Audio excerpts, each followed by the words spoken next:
Hello and welcome to Mothman's Bookshop. My name is Nicole, and today I'd like to tell you about People We Meet on Vacation by Emily Henry. Warning, I'll try and make this as spoiler-free as possible, but given it's a book review, there are bound to be a couple spoilers. It's finally time to talk about The Blind Book. If you follow the podcast on Instagram at Mothman's Book Pod, you'll know that I bought a blind date with a book a few weeks ago from Larry Co. As we found out together, that book turned out to be People We Meet on Vacation, a travel romance book about two people rekindling their friendship. It's all about second chances, long-term yearning, and traveling on a budget. So if you're into that, check it out. Emily Henry has been a recent hit across Book Talk, especially with her other book, Beach Read, which would be very fitting for my recent beach trip. Before we get started, I'd like to ask you all, would you like for me to include short rundowns of the authors as well?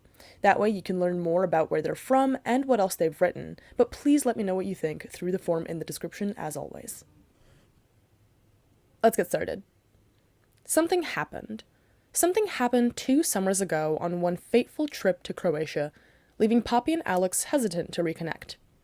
Now, Poppy has one last chance to plan a classic summer trip in hopes of fixing the friendship and coming back to their summer trip roots. It all began when they met in college during orientation, but they really connected during the drive back to Linfield, Ohio after the year was over, learning about each other's music tastes and high school days. Two polar opposites, the only remotely similar thing about them being their home state, and yet they work. After that, annual summer trips on a very tight budget became their favorite tradition, spanning nearly a decade full of obscure inside jokes and interesting interactions. Now, 2 years of no contact later, Poppy is unhappy with her life in New York, and Alex mostly keeps to himself, teaching at a high school in Linfield. With 1 week left to change everything, who knows what might happen? Let's get into it.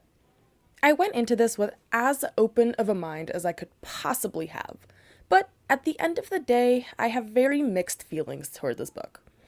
We could blame it on the writing, on the plot, or my very prominent bias against romance novels, but I think People We Meet on Vacation was mediocre at best. But let's start with the good parts.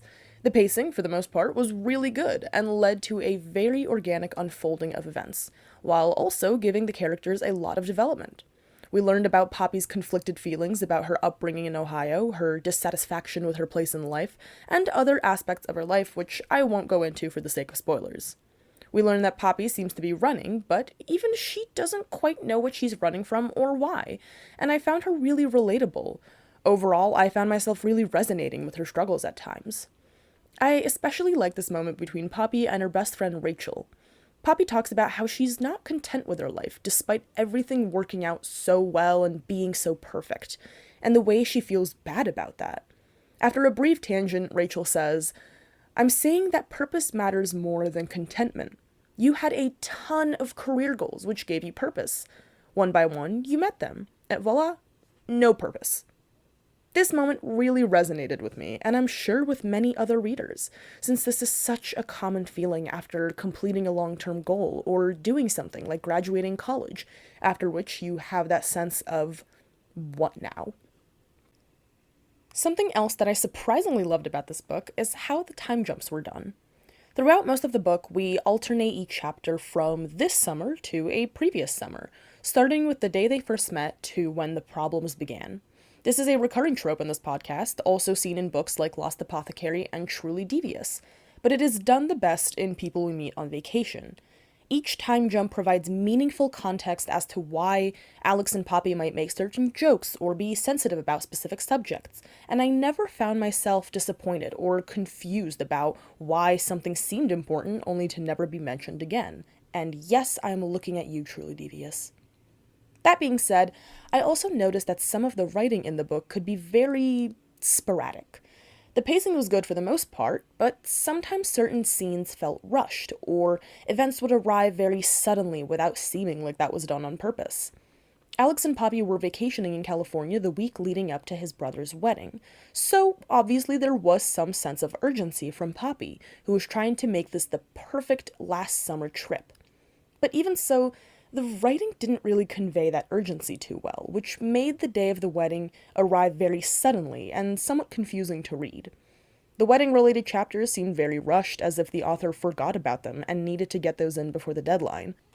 The final chapters as well were interesting and emotional, but a little sudden. In that case, though, I'd say that the sort of suddenness worked a bit better, given lots of decisions were made in the spur of the moment. Something else that I struggled with was envisioning Poppy as someone in her early 30s, since most of the time she acted like an angsty teenager or a college student going through an identity crisis.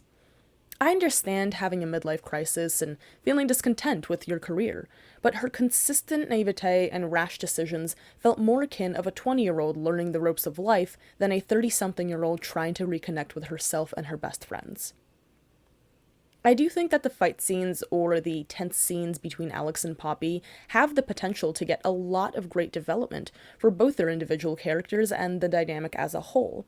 However, every time we start to get into deep, meaningful, or emotional interactions, the pair had a brief explosive exchange, and then a sudden external factor would cause them to forget all about it and move on without any sort of natural de-escalation. It almost feels like Henry doesn't really like writing these scenes and just wanted to get them over with as quickly as possible. In other news, this book reads like a rom-com movie, and that can be both a good and a bad thing. The beginning especially really does feel like you're watching a classic rom-com, listening to the expository voiceover from the protagonist. I like rom-com movies, I'm just not a fan of rom-com or romance books, so this writing style really attracted me. That being said, there were parts that I liked less where this writing style didn't play as well, but overall, I really liked the movie-esque writing throughout the book, and it made it a lot more enjoyable for me. I loved the constant banter between Alex and Poppy, the inside jokes, and the kind of meanish humor that could only work between best friends. This kind of dynamic reminded me a lot of how my own close friends and I joke with each other, and added to the relatability of this book. By all means, the author did great with the dialogue, aside from some of the more tense scenes like I mentioned earlier. Moving on to the ending, it was definitely interesting. Mild spoiler warning.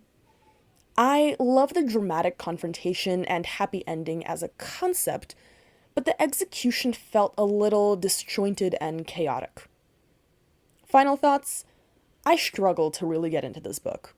It only really picked up in the last few chapters, and for the most part, I had to basically force myself to read it for the sake of the podcast. It had a lot of great parts and a lot of funny parts, and it was a relaxing read.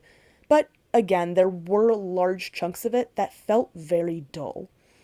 I'm rating this book a 3.5 out of 5 stars, but I would love to know what you all thought of it. Thank you all for listening to this episode of Mothman's Bookshop. I hope you've enjoyed it. If you did and would like to know when the next episode comes out, do yourself a favor and follow the podcast, and if you have any questions or recommendations, feel free to use the form in the description or join the Discord. Once again, my name is Nicole, and I'll see you next time here in Mothman's Bookshop.